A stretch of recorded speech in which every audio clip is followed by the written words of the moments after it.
Hello and welcome to another Train Sim World 2 video. I am your host, and today we're driving from Leeds to Mirfield on Northern Trans-Pennine with the Class 375, but that's not the main focus.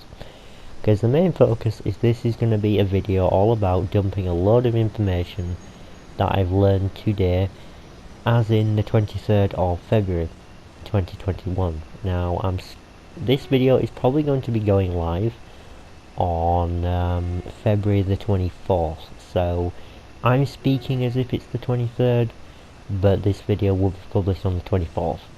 So what's important to realise is that no information is relevant to tomorrow. Nothing's happening tomorrow with Train Sim World 2, neither with me or anything else.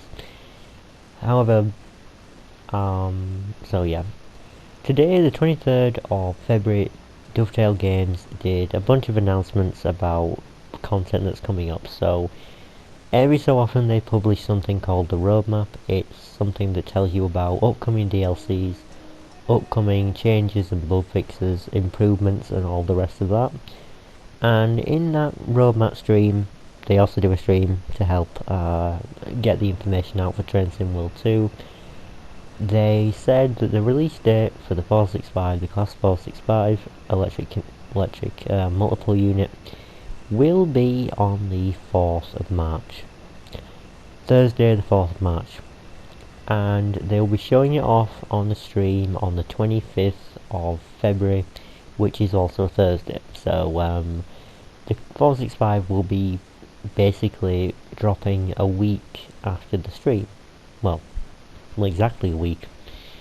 So in that stream they're probably going to show off the 465 and all its features, basically take you on a run through it, maybe do a tutorial, show off the tutorial content. So that will give me some time to watch that video, to learn about the 465, to watch what the guys on the stream do, and then I can basically drive it a lot better for you guys when I get my hands on it. So that's to come. What is important about that day? Well, the 4th of March is obviously when the 465 drops, but then the 5th of March is when I'm having dental work done. And dental work pretty much would make it hard for me to talk. Near enough impossible. So because it's near enough impossible, you will likely be seeing the stream on the same day as the 465 comes out. The bad news is that you may have to wait a while before I actually do a video on the 465 that's pre-recorded with commentary. So yeah, I'll try and get all the information out in the stream, including my opinions and the community reaction if I've learned enough about it. So yeah, the stream that I'm doing on 465 is the one to watch. That is, if I even manage to get around to doing it.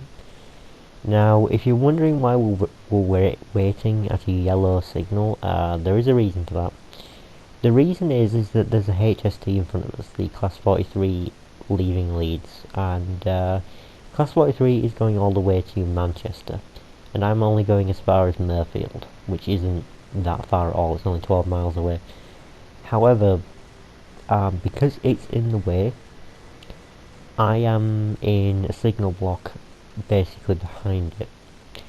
Because of that, I have to go pretty slowly, otherwise I will catch up to it and it will sting me with a red signal. Red signals you can't pass in the game, otherwise you fail the service. So yeah, it is pretty much going to be a little bit stop-start, driving slowly out of Leeds, and then once we get to Morley, our first stop, we'll basically be far enough behind the HST that we won't need to worry about stopping and starting anymore after that point. So Morley is kind of our haven, as it were, for doing that. Other stuff related to Dovetail Live, or Dovetail announcements.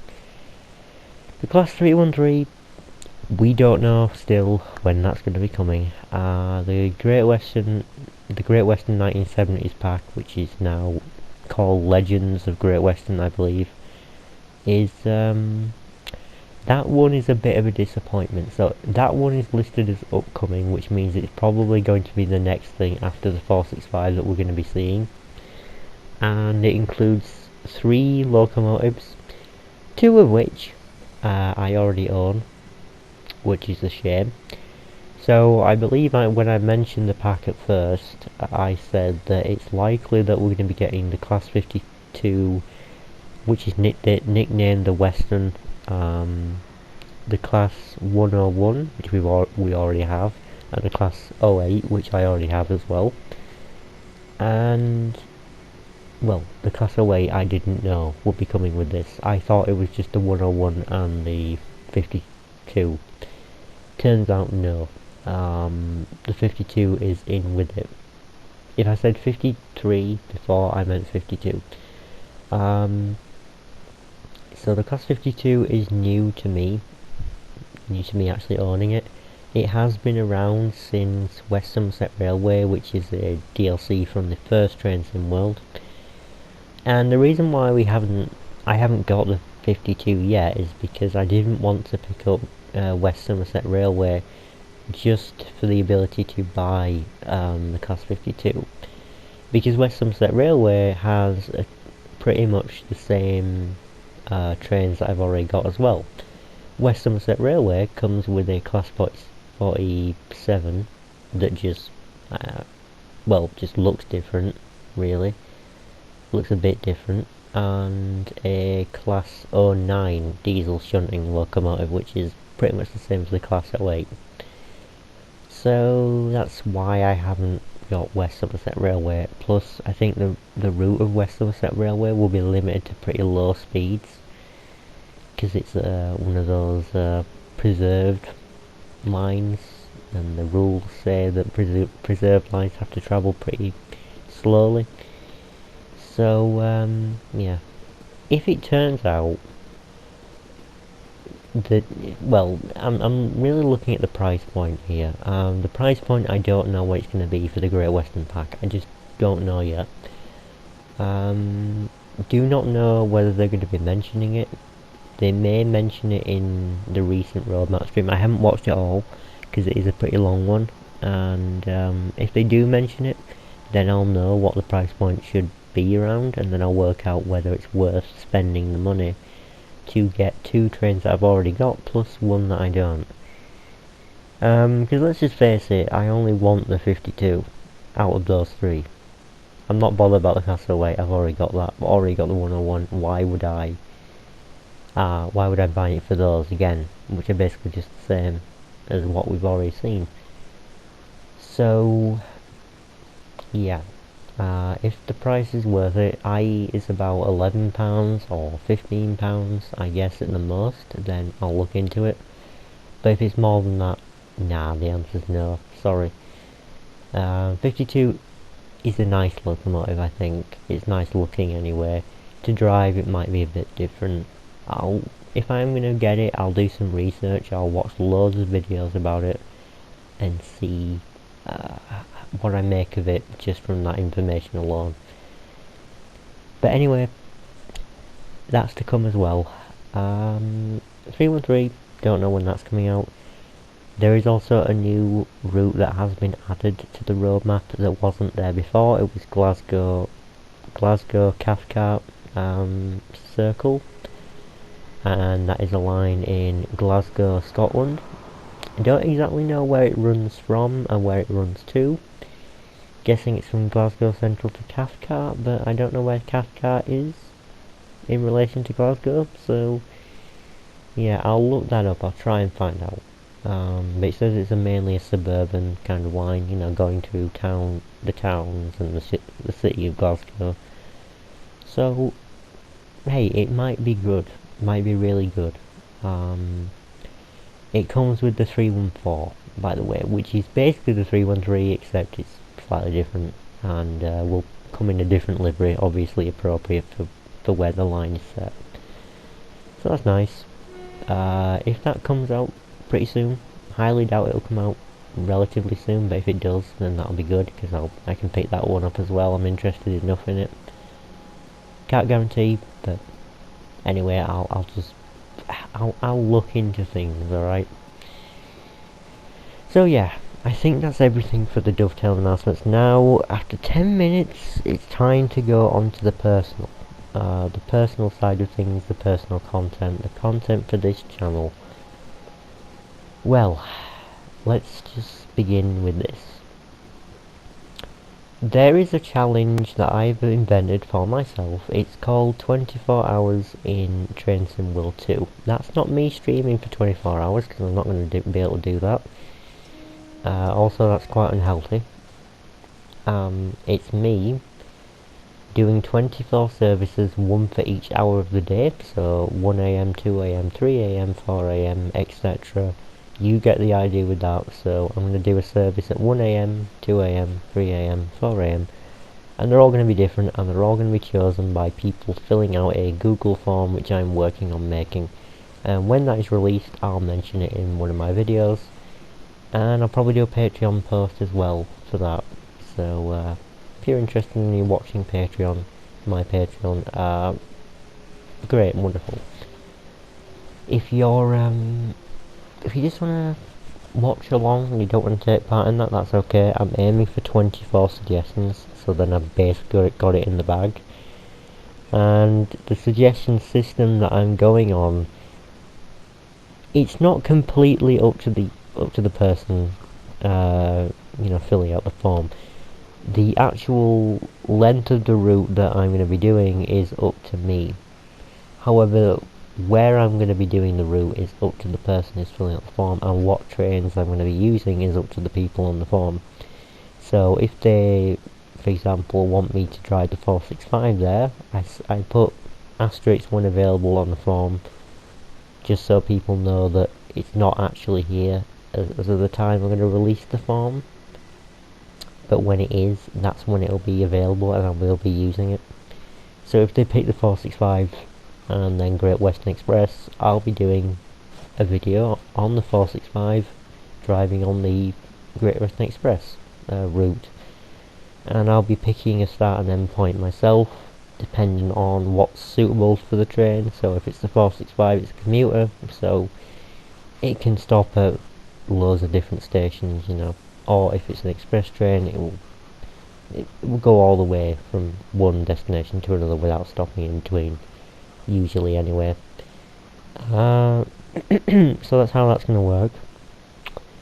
And like I said, people can pick the trains and the route DLC, and then submit it. I'll take a look, I'll look it over. If it works out, then that's great. If it doesn't, then there's also the matter of privacy. If you're concerned about privacy, there is an option for me. It's basically it's permission for me to use your name either in the title of the video, during the video, or also on Patreon. So you submit your username on there. You can just make one up if you don't have one already, or use one for whatever messaging service, account, whatever, where you can use any username as long as it's unique and recognizable for me to you. So that will basically let me know, hey, it was such and such person's request here. You can select yes if you want me to say your name in the video. If you don't want me to say it, then just click no, and I'll just say it's a user submitted route, and then just never mention your name.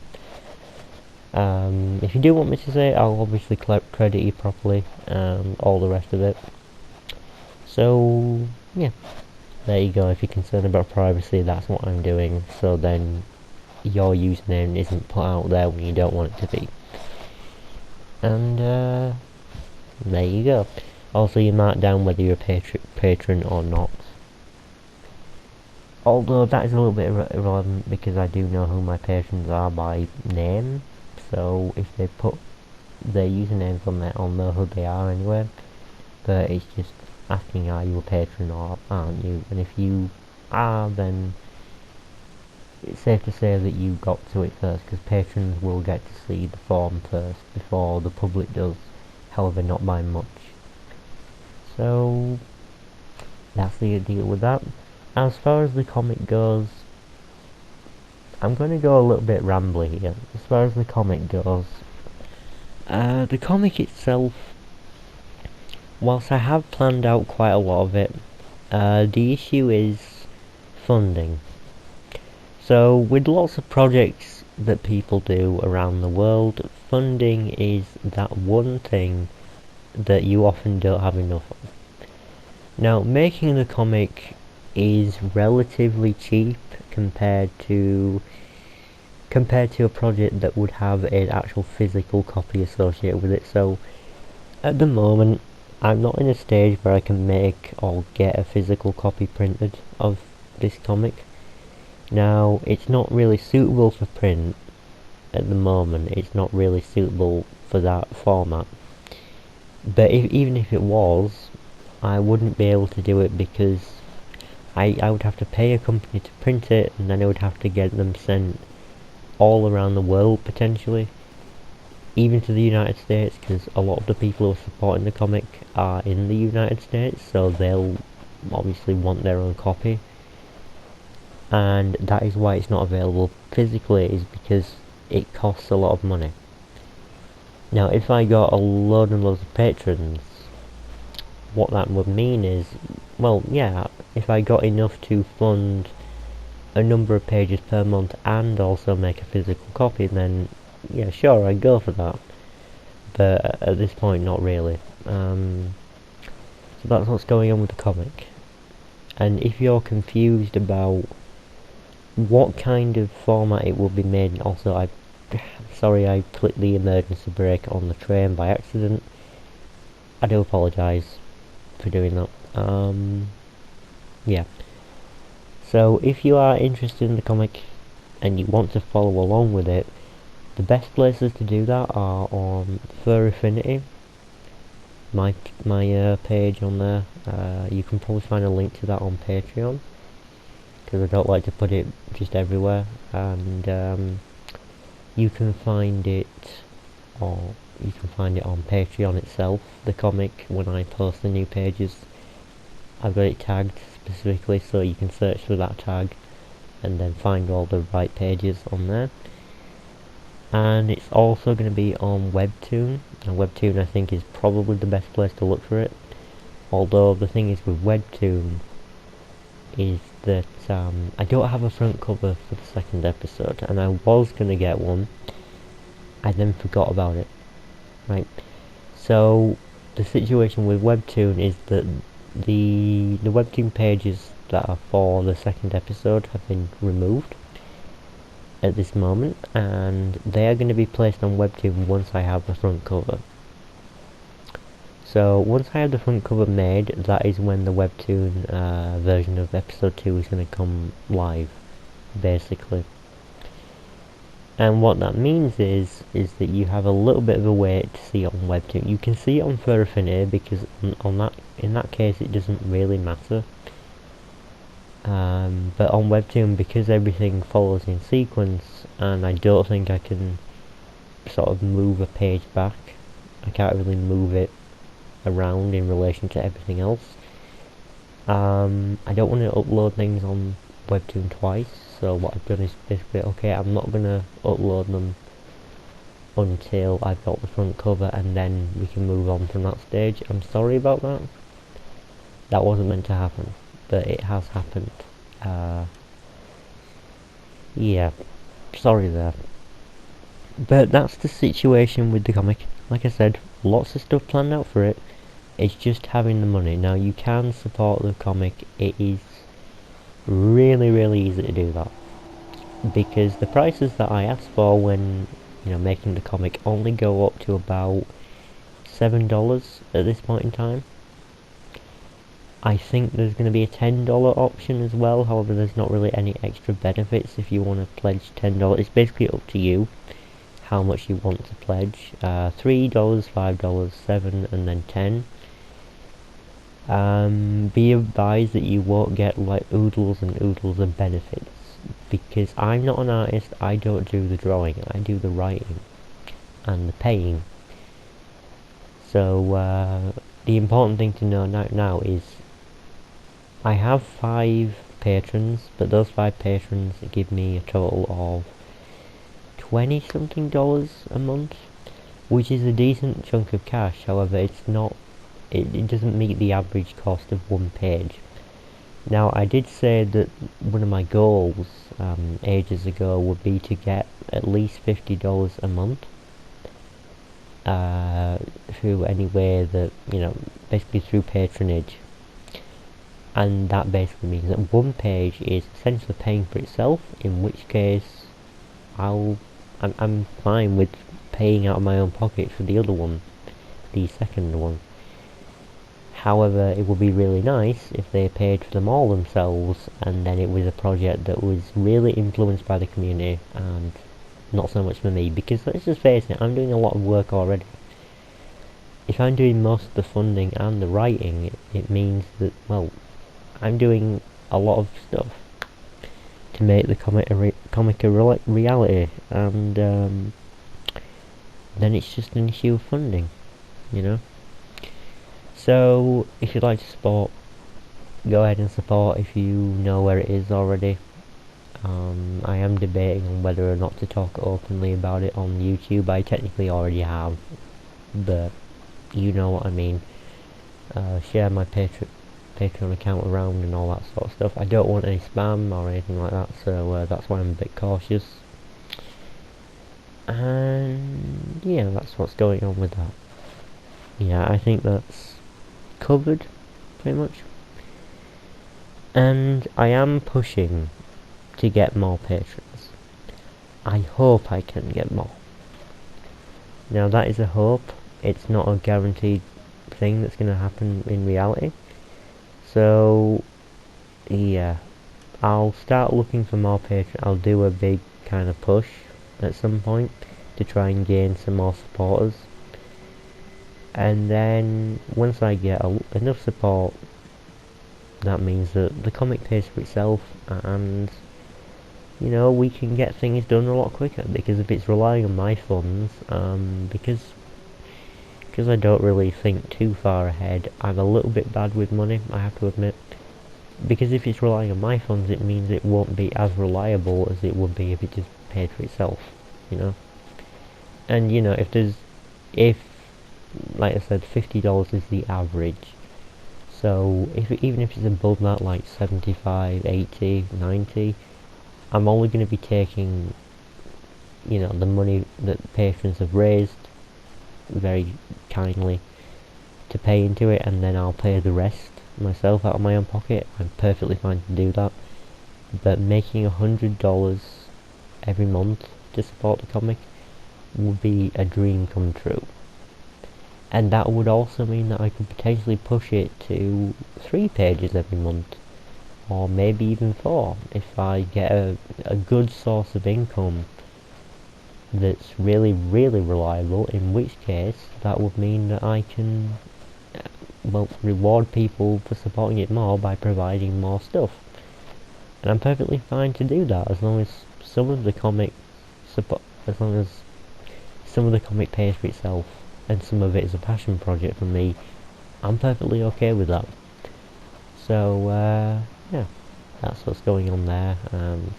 Okay, now I've covered it. Right, there we go. Finish. So, I haven't really talked a lot about what's happening in today's video. We're driving from Leeds to Mirfield in the 375 on Northern Trans-Pennine.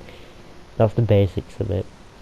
And interestingly enough, this video was fast-tracked to you. So, the footage for this video is coming to you earlier than I originally planned it to. The reason being is because of all the announcements that I've done so far in this video. I needed a lot of time. The other video that I was planning to bring you didn't have this information in it, and it was also not long enough to give you all this information. So that's why I've used this footage right here, as opposed to what I was going to use anyway. You will see what I was going to use when I record the commentary for it, and then that shouldn't be too long, to be honest with you. It's a short video in comparison to this. So, yeah, you'll see that. You will definitely see it when I work on it, when I redone the commentary, because the commentary on that video is out of date. Anyway, so I couldn't just grab it and release it. I'd have to redo the commentary because it's out of date. This one is more recent than that one. So, yeah, that's the deal with that. Okay, so before we end the video, I wanted to say the response to the Great Western Pack, you know, the 1970s Great Western Pack, according to the forums, has not been great. Now, according to Sam and also, I can't remember his name now, Sam and basically the development team are wanting to try it as an experiment.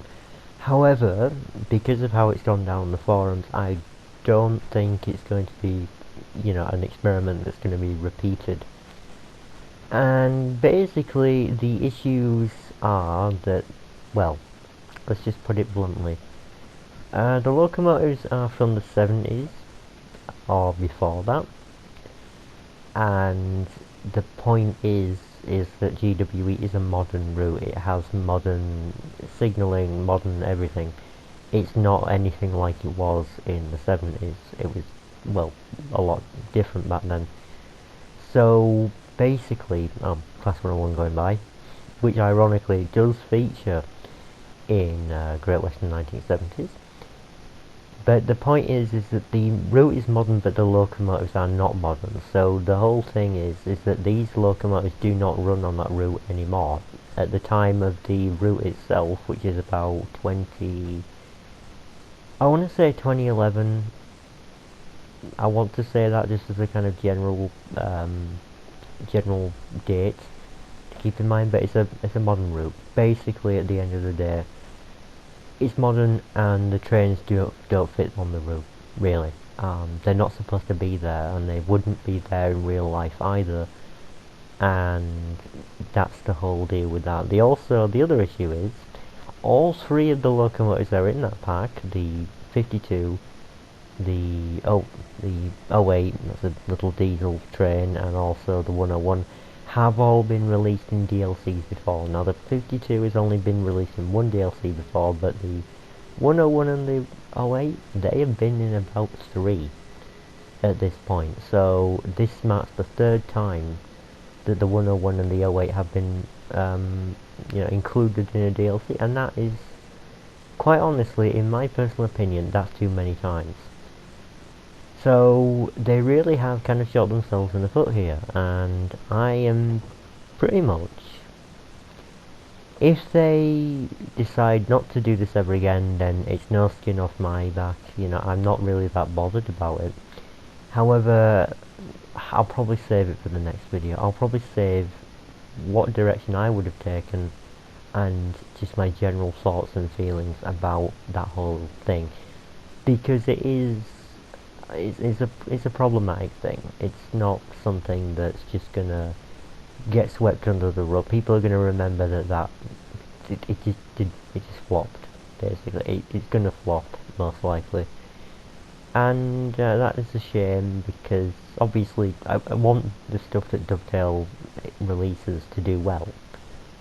But the way that they've organised the Great Western 1970s pack, it's not great at all, and I don't blame anyone for not wanting to pick it up, basically, is what I'm saying. So, that's what's going on there. I'll save the rest of the spiel for the next video. I do hope you enjoyed this one, all the information and all that. Hope you're having a great day. I'll see you in the next video, which will hopefully be less of an information dump and more of a casual, watching me drive a train, basically. So if you enjoyed the video, like, comment, follow, whatever, do whatever you please. Thank you very much for watching, and I'll see you in the next video.